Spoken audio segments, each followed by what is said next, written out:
This is CBC Vancouver News.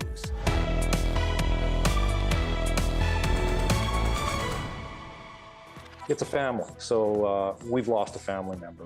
An off-duty Surrey police officer has died at a Langley gun range. BC's police watchdog says it appears to be self-inflicted. I don't feel safe, and being in the dark makes it so much worse. People living in a brand new condo building on the North Shore want to know why glass panels have shattered and fallen a long way. Food and water are no-brainers. Everyone needs that, but people have other needs as well, whether it's medication or needs for their pets if they have young children. And after the devastating earthquakes in Syria and Turkey, how can we be prepared for a disaster on BC's coast? Good evening, I'm Dan Burritt. Thanks for joining us. BC's police watchdog is looking into the death of an off-duty Surrey police officer. A warning, details in our top story may be distressing. The Independent Investigations Office says it happened at an indoor gun range in Langley on 201st Street near the Golden Ears Bridge this afternoon. The IIO says RCMP told it police were trying to find a man reportedly in distress. It says the man, identified as an off-duty Surrey Police Service officer, was hurt from what appears to be a self-inflicted wound and died. The Surrey Police Service says it's offering support to the man's friends, family, and fellow officers. It also confirms the officer joined the force last May, but was suspended shortly after. This individual, as a result of a Surrey RCMP investigation, was initially arrested on August 16th for an investigation that related to breach of trust. As a result of that, on the 17th of August, the Surrey Police Service suspended the officer with pay. Both the RCMP and Surrey police officers are serving in the city right now. MacDonald says regardless of the fallen officer's job status, the SPS has lost what he calls a family member, and their staff psychologist has been speaking with his colleagues. The Surrey Police Union says it's also hard for many of the officers' former RCMP colleagues. Surrey CBC News did contact the gun range where the officer died, but has not yet heard back. Healthcare workers and politicians have plenty to say about Ottawa's new offer of money for the country's weary healthcare system. All the provinces are set to get new funding, but as Yasmin Ghania reports, there are concerns money alone is not the answer. Checking my blood pressure. The federal government is calling the deal a generational fix for an ailing system, but not everyone agrees. Often, solutions to deeper systemic problems end up being throw money at it. And that actually hasn't solved the problems in the past. Ottawa says it's prepared to spend about $196 billion on healthcare over the next decade, including $46 billion in new spending and an immediate $2 billion top-up to this year's Canada Health Transfer. Schroff says there should be more conditions on where the money can be spent by provinces. Access to primary care might not be improved at all unless the conditions are really strictly put on there. And that means problems like long wait times at walk-in clinics would continue. New data compiled by Canadian tech company Medimap shows Victoria has the second highest wait times in the country for walk-in clinics. Patients there wait an average of 137 minutes or more than 2 hours per visit. Advocates worry Ottawa's announcement still leaves BC patients in limbo. They tell us about the hours that they spend sitting in ERs because it comes to a point where there is nowhere left for them to go.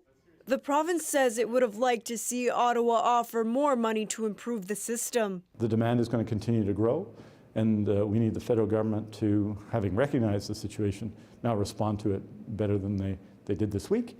Canada's premiers are currently reviewing the deal and are expected to meet one-on-one with the federal government. Yasmin Ghania, CBC News, Vancouver. People living in a brand new condo building in North Vancouver are worried about safety. This after two glass panels shattered and fell at least 30 meters in the last 2 months. As Eva Uguen-Senge reports, they say their own patio is leaning away from the building. It fell from the 15th floor patio. I believe it was the 6th panel in. And then it hit several patios on its way down. Matt Smith has been renting an apartment on the 8th floor of the tower at 1471 Hunter Street since September. He says a glass panel that shattered in December also fell onto a common walkway and courtyard. But Smith's concerns about his own balcony started even before the glass fell. It does not just have an excessive slope, that it's actually leaning away from the building.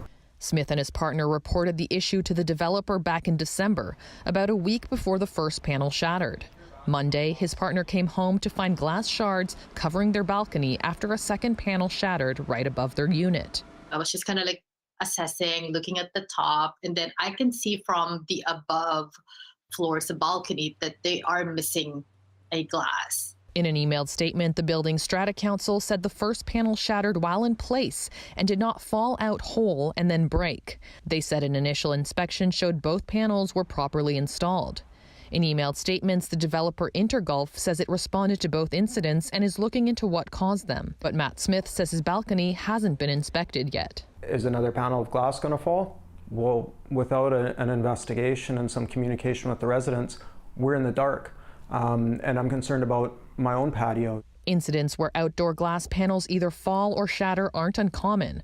A lawsuit was filed last year about defects in glass at Vancouver's Shangri-La residential tower. The president of the Condo Owners Association of BC says glass panels need regular inspections. If you have pets or children and one of the panels is gone, and nobody's realized it and they're out there, there's a serious fall hazard potential here. So, the Strata Corporation needs to be fairly vigilant about this. In the meantime, Smith says he and other residents are still waiting for answers about what caused the glass to shatter. I don't feel safe, and being in the dark makes it so much worse. The couple says since the second panel shattered, they've changed their minds about raising a family in the building and won't be using their balcony until their concerns are addressed. Eva Uguen-Senge, CBC News, Vancouver. Get ready for some major traffic disruptions on the Granville Street Bridge. The long-awaited and long-planned redesign starts next week and will last at least a year and a half. The CBC's Zara Premji has more on what will happen to 2 lanes on the wide span. If I lean left and I hit a rock, I'm gone. R.I.P., call my mama. Roderick Iake-Pelor has been cycling back and forth across the Granville Bridge to get to work for years. This bridge is so poorly designed. His concerns shared by others who use the bridge to commute daily. Usually the cars don't see you. A few cars will pass before they'll stop. At night, it's especially bad. The City of Vancouver says it has heard commuters' concerns. Changes are not only coming, they're here. What the connector project is doing is it's creating an all ages and abilities accessible walking and cycling connection from downtown to the south side of Falls Creek. 2 lanes out of the current 8 will be exclusively for pedestrians and cyclists. Oh, okay. Now we're making progress. City of Vancouver did something, hey. So that's fantastic, because I use this bridge a lot with my child, and it can be a bit nerve-wracking. The Granville Bridge dates back to the 1950s and was not designed with pedestrians in mind. It was designed as a part of a high-speed, high-volume freeway that was never completed. The goal with this project was really to get that core piece of connection in place. Along with this, the project is also replacing the north loops at the north side of the bridge, which will be replaced with a new network of streets. When complete, there will be a total of 6 lanes on the bridge for vehicle traffic, 3 in each direction. We're not expecting major congestion from this. There's a lot of space on the bridge, there's 4 lanes in either direction. Essentially, all the traffic fits into 2 lanes in either direction. But even if there is a little congestion or a holdup, honestly, long-term gain, short-term pain. Now, if you're a cyclist, pedestrian, or driver, remember to pay attention to the signs to know what could be closed during the next year and a half of construction. Also, as far as the next phases go, the City of Vancouver says they're not too sure if and when those will begin. Zara Premji, CBC News, Vancouver. A sentencing hearing began today for a former bus driver who accidentally killed her co-worker on the job in 2021. Mandeep Kaur Sidhu pleaded guilty to driving without due care and attention after her co-worker became pinned between 2 buses. Yasmin Gandam has more. It was an emotional day in court as the 3 daughters of 64-year-old Charnjeet Parhar gave victim impact statements, remembering him as a grandfather, father, and devoted husband. In September of 2021, Parhar was trapped between two buses after Mandeep Kaur Sidhu accidentally pushed the gas pedal instead of the brakes. Parhar's three daughters, Reena, Pamela, and Baljeet, addressed the court Wednesday afternoon, saying the death was avoidable, and even though one life ended, their whole family has been destroyed. Reena Parhar, the eldest daughter, saying it doesn't feel like she lost her dad, but that he was stolen from her. This was also the first time Sidhu addressed the Parhar family and delivered an apology to court, taking responsibility for her actions. She says her life will also never be the same, and she wishes she could take the day back. The judge has decided to take time to deliberate a sentencing decision, and that hearing will likely take place next week. Yasmin Gandham, CBC News, Vancouver. It was a very close call for a BC homeowner after a semi-truck crashed into their home in Blind Bay in the BC interior. The RCMP says it got a call last Tuesday that a semi had gone off the road, down an embankment, and into the house. No one was injured, including the driver. The homeowner says she was having a nap when she was woken up by a rustling sound. So at first I thought it was an earthquake. And then I realized we don't normally have earthquakes in this region. So I thought, well, I better go out and check and see what's happened. And because I feared that had happened because I couldn't figure out what else could possibly be happening. And sure enough, I stepped out and the semi was in my yard and in the house. The truck is still there more than a week later, and the homeowner is living in a nearby hotel while debris is being removed and engineers assess that damage. The BC Lumber Trade Council is responding to comments U.S. President Joe Biden made during his State of the Union address last night. In his speech, Biden spoke about new rules to limit the use of non-American lumber in government-funded infrastructure projects. The Lumber Trade Council says it's trying to better understand what impact this would have on Canadian producers. The council says 55% of softwood lumber BC exports to international markets go south of the border. The BC government is predicting more than 1 million job openings in the next decade. In its labour market outlook forecast, the province says 63% of those openings will come from workers who are retiring. A third of the job openings will be filled by people with a bachelor's, graduate, or post-secondary degree, and another third are expected to be filled by newcomers to Canada. The sectors set to see the most growth include sales and service, finance, trades, and education. Draws parallels to events that we could experience here in Vancouver. The tragedies in Turkey and Syria are another reminder for British Columbians what people in this province ought to know about being earthquake ready. That's next.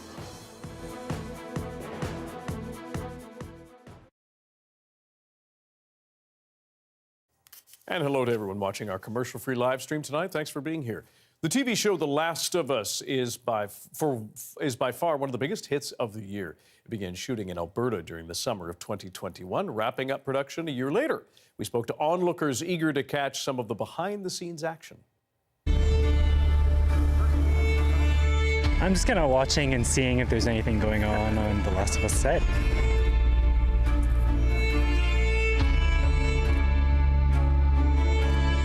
In the game, there's a lot of, zombies and infected people. And I haven't seen any of those guys yet.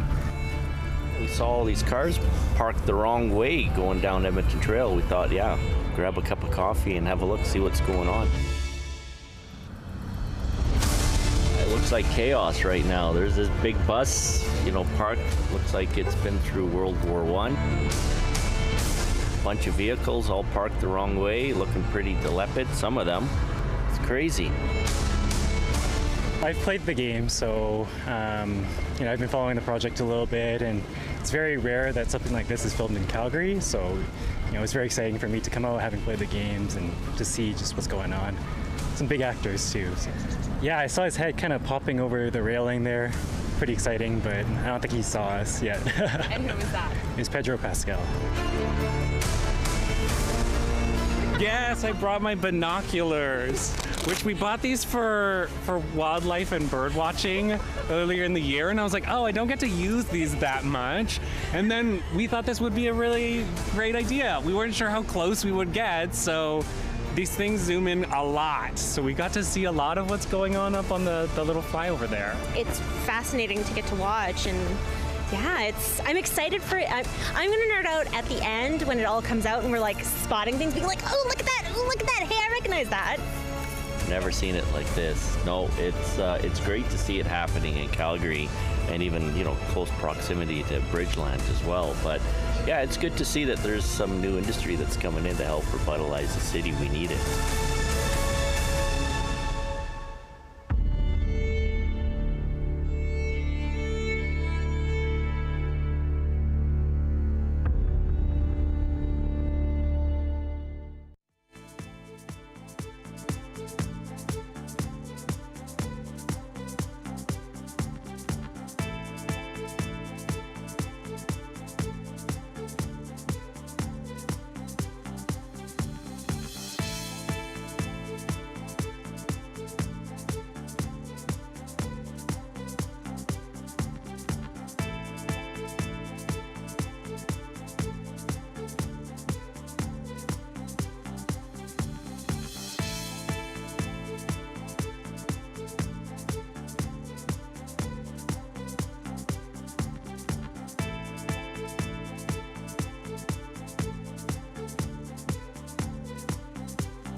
BC emergency officials, are calling the devastating earthquakes affecting Turkey and Syria a wake-up call on what could happen along our coast. Modeling of similar-sized earthquakes near the Lower Mainland showed devastating impacts in Metro Vancouver.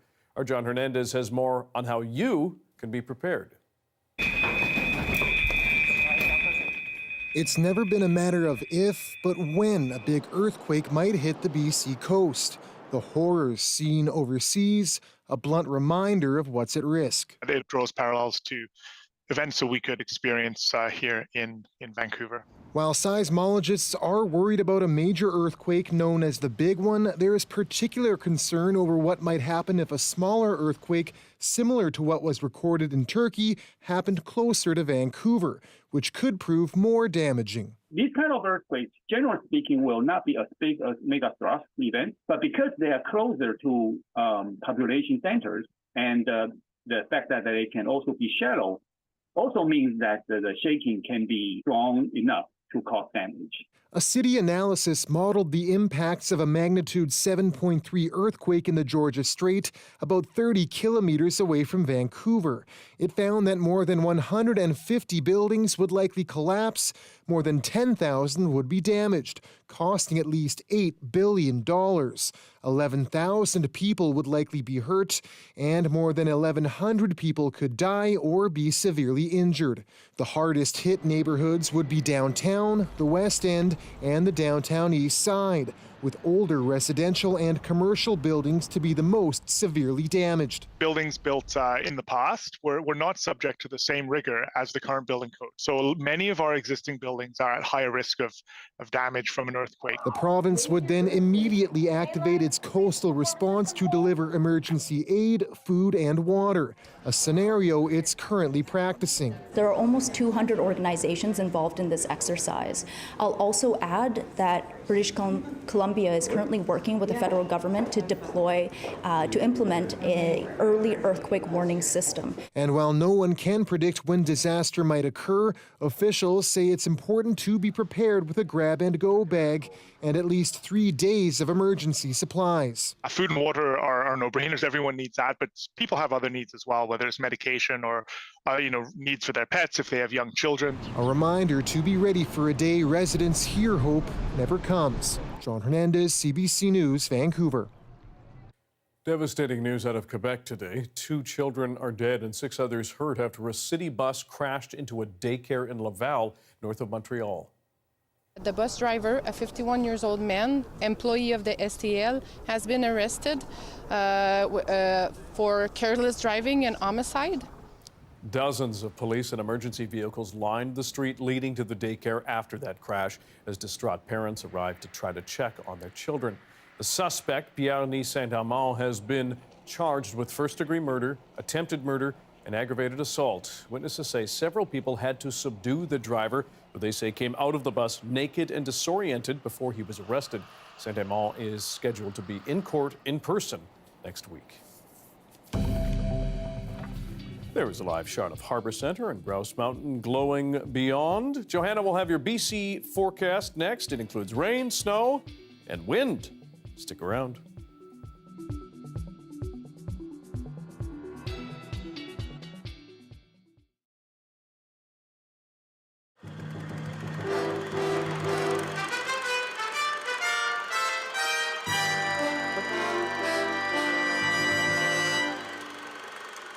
It's a land where two oceans meet, where wild animals come to drink, where you come to dine in splendor.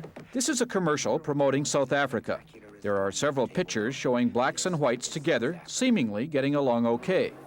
But Tyrone and Cindy Price think the ads paint a false picture, and they're not happy the South African Tourist Board has a booth at this year's travel show at the PNE. When the Canadian government has come out and said that they are against the apartheid system in South Africa, how can they allow these people to come in and try to get Canadians to go there? And I wondered if in fact this was for all Canadians or if they were simply trying to get white Canadians to visit South Africa. So the Price asked us to follow them to the kiosk run by the South Africans. Cindy wore a hidden microphone, but our camera was out in the open. Hello. Hi. I'd like to get some information about traveling to South Africa. What would you like? Cindy and the travel agent chat for a couple of minutes, then the questions get pointed. What about the black-white situation? No problem at all. You can go to any hotel in South Africa. Okay, Black so or white. Black Canadians can go to South Africa and stay anywhere they want? Anybody. Black, colored, Indian, Asian, anybody. Well, how does that work if they won't let their own black citizens? They do. The hotels are completely open. I find that hard to believe. Well, go there and find out. Tyrone wants to know how a South African policeman would know that as a Canadian, he has full civil rights, like the right to walk down any street. How are the police going to know that he's Canadian and not a local person? I don't think they would be too worried. By now, a bit of a crowd has gathered, including one woman who recently returned from South Africa. Whether there would be restrictions put on us because he's... Well, are you married? Yes. Yeah. Well, at one time, they did not allow it, but you're not from there. No. So that's none of their damn business. A man from the South African Tourist Board says a lot of the TV reports depicting violence are blown out of proportion. He said there's only one way to find out what the country is like. Take a chance and go and see for yourself. You'll really enjoy it, and it will open your eyes. But the Prices aren't convinced. One of the things they make a point of is, well, you haven't been there, you have to be there to decide how bad it is. How do you answer that? Well, I haven't had cancer before, but I don't imagine that would be too pleasant an experience. And any country that up until, I think, 3 or 4 months ago made it illegal for marriages like ours to exist, I still don't think they're going to welcome us with open arms. A lot of people are going to say, okay, you guys...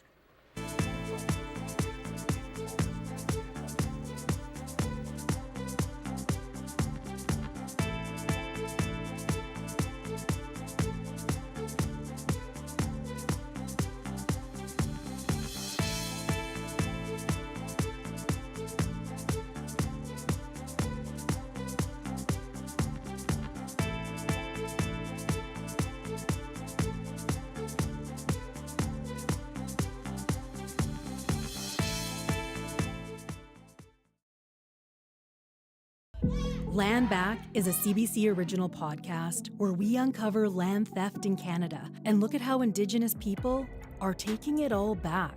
Land Back is out now on CBC Listen or wherever you get your podcasts. Hi, I'm Amy Bell, and here's what's in your CBC Vancouver inbox. On March 8th, celebrate International Women's Day with Gloria Makarenko at the West Coast Leafs Equality Breakfast. Get your tickets at westcoastleaf.org. And dance away the winter blues with Corleone at Pop Capella 3 on March 3rd and 4th. Backed by a band of Vancouver's best, the Corleone Ensemble will take on your favorite hits. Tickets at corleone.org. The weather update is brought to you by Direct Buy Furnace. installing the most reliable heating and cooling brand. It's hard to stop a train.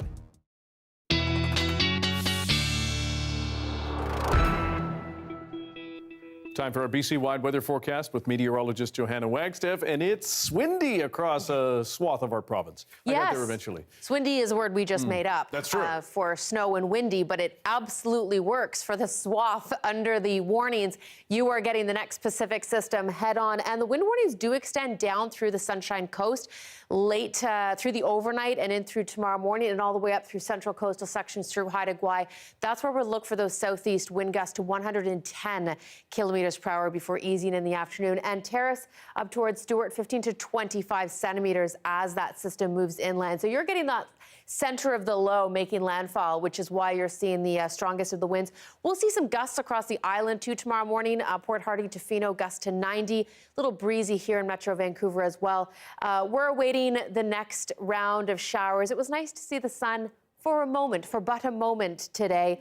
Getting some fresh snow for both mountain ranges and seeing that those showers really return in earnest tomorrow afternoon to Metro Vancouver. And we don't get much of a break. There's the next system moving in for Saturday, Sunday. We've got our whole weekend lined up ahead of us. So yes, we will see a few breaks tomorrow, perhaps Friday, but with the showers and then full-on showers as we head into the weekend. The snow levels are quite low, down around 1,200 meters for the most part. So we will see some fresh locals. Taking you right through to the end of Thursday, though.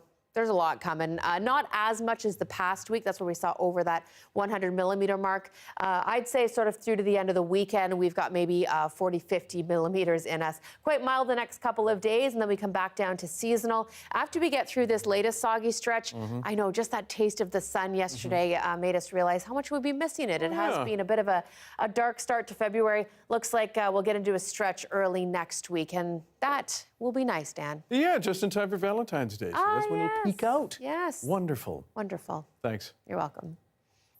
Finally tonight, a college in the Kootenays has developed a program to help uplift Indigenous voices, and it's starting with hairstyling. The program, called Dialogues with Indigenous People, gives teachers the chance to meaningfully incorporate the community's knowledge into their curriculum. As the CBC's Corey Bullock shows us, the hairstylist program at the College of the Rockies is the first of its kind in BC to indigenize its hairstyling course.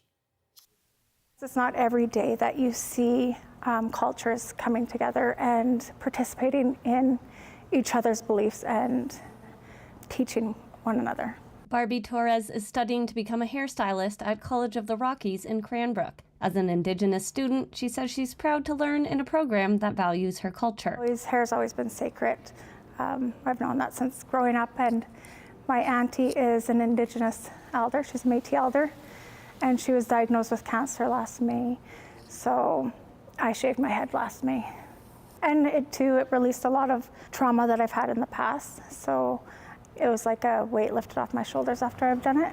Torres says that a haircut is often part of the grieving process when a friend or loved one dies. She explained that braids are sometimes seen in Indigenous cultures as a symbol of strength and wisdom.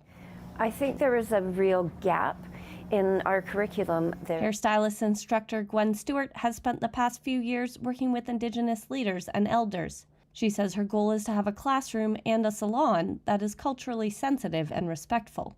Because we're on the traditional territory of the Tanaka people, I thought it was important to give my students some education on the indigenization and why hair is important to Indigenous peoples.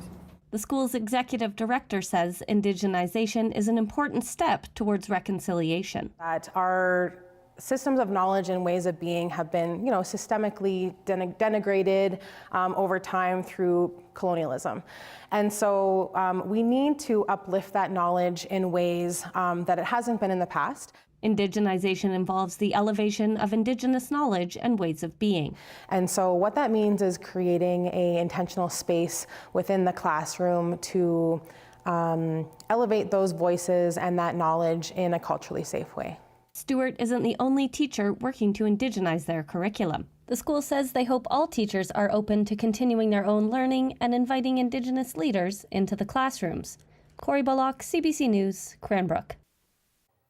And that is your late news for this Wednesday. Thank you for joining us tonight. For news at any hour, check our website, cbc.ca/BC. Your next local news is on the early edition on CBC Radio 1. That begins tomorrow morning at 5 o'clock. Have a good night.